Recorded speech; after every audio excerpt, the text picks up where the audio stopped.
Oke, baik. Mas Umam, tapi kalau kita bicara soal kepentingan Indonesia ya, ini positif lah untuk pemerintahan. Tapi kalau untuk koalisi Prabowo Gibran sendiri, apakah juga positif kalau nanti kemudian gemuk ya ini jadinya koalisinya? Dalam konteks politik praktis ya, tentu koalisi gemoy itu bisa menghadirkan keleluasaan bagi pemerintahan baru untuk bermanuver, untuk mengeksersis inovasi-inovasi kebijakan, sehingga kemudian tidak ada resistensi politik yang memadai, terutama di parlemen. Tetapi kalau misal kemudian penumpukan kekuatan aktor politik terlalu besar, sehingga betul-betul gemoy ini, maka kemudian impact-nya adalah pada tidak adanya inovasi kebijakan itu sendiri. Karena bagaimanapun juga tidak akan banyak challenge, tidak akan ada banyak alternatif-alternatif kebijakan, kritik-kritik yang cukup konstruktif, sehingga kemudian pemerintahan menjadi tidak memiliki kompetitor yang memadai. Nah, maka kalau misal secara keindonesiaan, konteks kebangsaan, tentu konteks persatuan oke saja.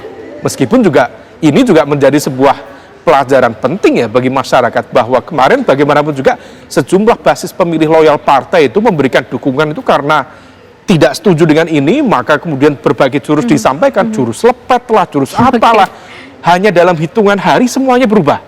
Dan rasa-rasanya juga banyak yang terkejut, dan ini adalah juga bagian dari pendidikan politik.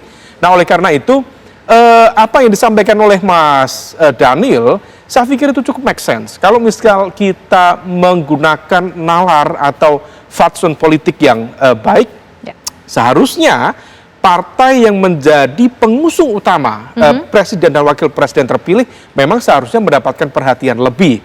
Maka kemudian partai pendukung yang baru masuk, yang tadi diistilahkan oleh Mas Daniel adalah masbuk, makmum yang baru masuk itu, ya seharusnya dalam tanda kutip lebih tahu diri.